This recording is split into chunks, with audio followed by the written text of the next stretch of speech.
senior leaders on the dais, my colleagues and dear friends. It is indeed a matter of great opportunity for me to have an interaction with you. Today I had come to show my solidarity with the fight which the Telangana state BJP is fighting for the people and for the employees of Telangana state. आज मैं Bharatiya Janata party की तरफ से जो तेलंगाना राज्य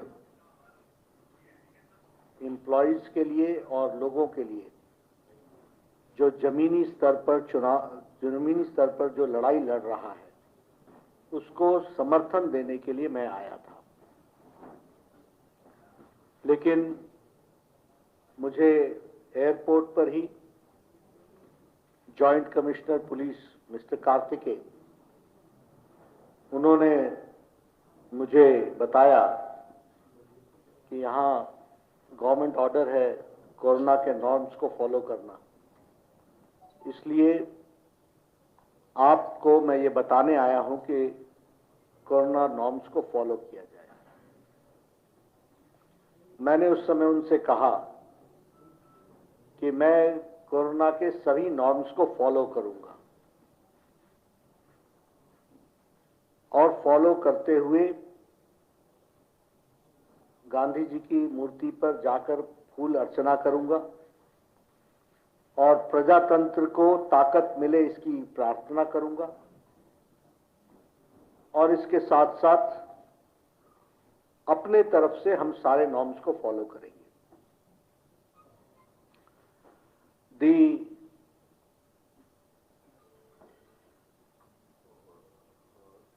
situation of the government was exposed at that point of time. When I said, now do I have the permission? He said, I don't know. That means that the administration was only bent upon stopping me. But they did not have the answer when I told them that I will go within the norms. And then they said, iska permission mere paas nahi hai, you are the best judge. Khair, I'm a person and my party is a disciplined party. We went there. Mahatma Gandhi ji के आगे हमने फूल अर्चना अर्पित की और उनसे हमने शक्ति भी ली और प्रार्थना भी की। लेकिन ये सारे प्रोसेस में कोरोना को किस तरीके से उपयोग करने का प्रयास किया यह यहां पर भली भांति दिखता है। और मैं वहां जनसभा कर सकता था, लेकिन मैंने प्रोटोकॉल्स को फॉलो करते हुए और मैंने सोचा कि आपके माध्यम से, मीडिया के माध्यम से मैं अपनी बात को कहूंगा और इसलिए आपको on a very short notice I requested all of you to join me for the media briefing and you all have come. I must thank all of you.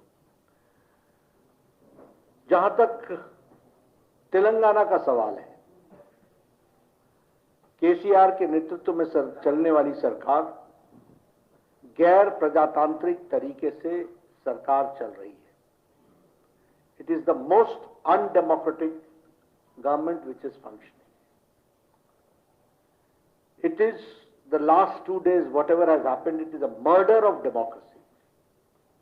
ये प्रजातंत्र की हत्या है जो पिछले 2 दिनों में घटनाएं घटी हैं और एक तरीके से डिक्टेटरशिप है, ऑटोक्रेसी है, तानाशाही है और यह सरकार आकंठ भ्रष्टाचार में डूबी हुई डायनेस्टिक रूल यहां पर चल रहा है, परिवारवाद चल रहा है, वंशवाद चल रहा है, जिसकी सैद्धांतिक रूप से भारतीय जनता पार्टी लड़ाई लड़ रही है और लड़ेगी और अंतिम समय तक लड़ेगी, जब तक कि हम इस वंशवाद की सरकार को, भ्रष्टाचारी सरकार को, एंटी डेमोक्रेटिक सरकार को उखाड़ नहीं फेंकते हैं प्रजातांत्रिक तरीके से, तब तक ही हम लड़ाई लड़ेंगे। अब मैं बात करता हूं जो संजय बंडी जी के साथ हुआ। सबसे पहले आप सब लोग घटना जानते हैं। ये जो जियो ऑर्डर है 317, ये एंटी इंप्लॉय है, ये एंटी पीपल है, और being in opposition it is my responsibility and my party's responsibility to fight for the cause of the employees and fight for the cause of people. हम विपक्ष के होने के नाते ये हमारी नैतिक जिम्मेवारी है कि हम जनता की और कर्मचारियों की लड़ाई को निर्णायक मोड़ तक लड़ें, और टीचर्स की, एम्प्लॉयज यानी टीचर्स भी, बाकी लोगों के साथ भी जो ये जियो ऑर्डर इंप्लीमेंट होता है। अब शांति प्रिय ढंग से हम अपनी वॉइस को रख रहे थे। On the pretext of corona, वैसे इनके मिनिस्टर्स हर जगह जनसभाएं भी कर रहे हैं और रैलियां भी कर रहे हैं और तो और प्रदर्शन भी कर रहे हैं। उन सब के लिए इनको छूट है, लेकिन ये जब बात आती है भारतीय जनता पार्टी की, तो उसको रोकने का प्रयास होता है। संजय बंडी ने उस दिन शांतिप्रिय ढंग से धरना देने का तय किया था।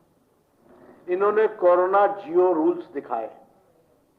इस बात को ध्यान में रखते हुए संजय बंडी ने अपने एमपी वाले कार्यालय में रात का जागरण रखा, और जागरण शांतिप्रिय ढंग से रखा, और पुलिस ने पहले वहां एम्प्लॉयज को, टीचर्स को आने से रोका, अरेस्टिंग की, और संजय बंडी जी के यहां उनके ऑफिस में जाकर गैस कटर से लेकर के स्टील के रॉड्स को और कोलैप्सिबल डोर्स को और बाकी दरवाजों को काटा। काटने के बाद अंदर घुसने के बाद अश्रु गैस अंदर डाला, पहले वाटर कैनन चलाया, और फिर संजय बंडी को मैन हैंडल करते हुए और कार्यकर्ताओं पर लाठीचार्ज करते हुए संजय बंडी को अरेस्ट किया। ये अनडेमोक्रेटिक नॉर्म्स का जीता जागता तस्वीर है। I am ashamed to say that we are in 21st century. Rule of law में एक ऑटोक्रेटिक केसीआर किस तरीके से बिहेव कर रहे हैं, यह भी हमको ध्यान में रखना चाहिए। और मेरा ये चार्ज भी है कि केसीआर बौखला गए हैं। केसीआर ने अपना आपा खो लिया। He has lost his mental balance. और ये तब हुआ है जब दुबाका में धमाका हुआ है और हुजूराबाद में हुजूर को फटका लगा है। इसने इनका मेंटल बैलेंस खो दिया है। He has lost his sense of proportion, the way he is behaving. अभी मैं डेमोक्रेसी की बात कर रहा हूं। आपके यहां धरना चौक पर धरना देना बंद हो गया by government orders, and High Court had to intervene. And first to take the opportunity was KCR himself as Chief Minister sitting on dharna. क्या ये कैसा प्रदेश है? किस टाइप के नॉर्म्स को लेकर के लोग काम कर रहे हैं? तो यह प्रश्न इसको जनता तक पहुंचाना हमारी जिम्मेवारी है। उसको हम बिल्कुल पहुंचाएंगे, उसको हम करेंगे। ये हाई हेडेडनेस और ये हाई हैंडेड जो एटीट्यूड है, इसको हम इसके खिलाफ हम लड़ाई लड़ेंगे, ये हम कहना चाहते हैं। जहां तक करप्शन का सवाल है, मैंने 2 साल पहले भी आकर के कहा था कि this state is proving to be one of the most corrupt states, and all under the direction of chief minister. मैंने पहले भी कालेश्वरम के बारे में बातचीत की थी। Kaleshwaram has become an ATM for KCR. हमारे हिंदी में कहते हैं कि ये दूध देने वाली गाय हो गई है। The original project was of 36,000 crores. Now the project is 1,20,000 crores. And the water has reached only his farmhouse and to none others. This is the situation. If I talk about Palamuru Rangareddy, inauguration हो गया, पैसे लग गए, एक drop water नहीं पहुंचा है. This is the situation. Mission Bhagirathi, पैसा लग चुका है, एक ड्रॉप वाटर नहीं पहुंचा है. This is the state of corruption, of height of corruption of KCR's government, which we have to understand. मैं बहुत से उदाहरण दे सकता हूं, but this is the most corrupt state, and he is one of the most corrupt administrator, chief minister who is working. That is what I would like to say. As far as dynastic rule is concerned, बेटा, बेटी, भांजा, अभी पोता तैयार नहीं है, लेकिन हर एक तरीके से it's a family rule, it's a dynastic rule, and it is a question on democracy. ये प्रजातंत्र पर एक प्रश्न है, और हम यह लड़ाई जनता को नीचे तक लड़ेंगे, ये हम आपको बताना चाहते हैं. जहां तक हमारी लड़ाई है, मैंने पहले भी कहा था, केसीआर साहब का जिस तरीके से उन्होंने संजय बंडी को अरेस्ट किया है, विनाश काले विपरीत बुद्धि, एंड दिस इज धर्म युद्धम. हम ये धर्म की लड़ाई लड़ेंगे और प्रजातांत्रिक तरीके से लड़ेंगे. We will take all legal recourse and we will take all democratic things, democratic methods. हम प्रजातांत्रिक तरीके से इस लड़ाई को निर्णायक मोड़ तक लड़ेंगे, और हमारी भारतीय जनता पार्टी को कितना भी रोको, हम रुकने वाले नहीं हैं. अगर हमारे संजय बंडी को अरेस्ट किया है तो हमारा डेली धरना भी चलेगा, हम इसको आगे भी बढ़ाएंगे. आज मैंने शुरू किया है, कल कोई और आएंगे, लेकिन इस लड़ाई को हम निर्णायक मोड़ तक लड़ेंगे, ये हम आपको बताना चाहते हैं. जहां तक मैंने आपके साथ तो कहा ही कि राजनीतिक तरीके से लड़ेंगे, ये नेशनल पार्टी के तरीके के लिए केसीआर जिस तरीके से बिहेव कर रहे हैं, उसका पर्दाफाश करना, ये हमारी राष्ट्रीय जिम्मेवारी भी है और प्रादेशिक जिम्मेवारी भी है, जिसको हम निभा रहे हैं. मैंने तो कोरोना के सारे नॉर्म्स फॉलो किए, and that is why your police commissioner did not have any answer. He thought that I will take law and order in my own hands. We know how to fight democratically and how to see that we do not overstep the laws, but at the same time हम प्रजातांत्रिक तरीके से लड़ते हैं. लेकिन आपने corona कहा तो मैं हमेशा ये कहूंगा कि केसीआर, कोरोना तो बहाना है, सही में तो प्रजलू को दबाना है. आप दबाने पर लगे हो. ये तेलंगाना की प्रजलू को आप दबा नहीं सकते. ये बहाना है कोरोना का, और मैं कहने के लिए नहीं कह रहा हूं. आपको एक छोटा सा, सिर्फ आपकी मेमोरी को शार्पन करने के लिए थोड़ा सा मैं दृश्य आपको दिखाना चाहूंगा. आप जरा इसको भी देख लीजिए कि कोरोना की दुहाई देने वाले బాధ అది. అది ఏమంటుందంటే కరోనా వస్తే మాస్క్ ఇచ్చే పరిస్థితి లేదు. కరోనా వస్తేనే అధ్యక్ష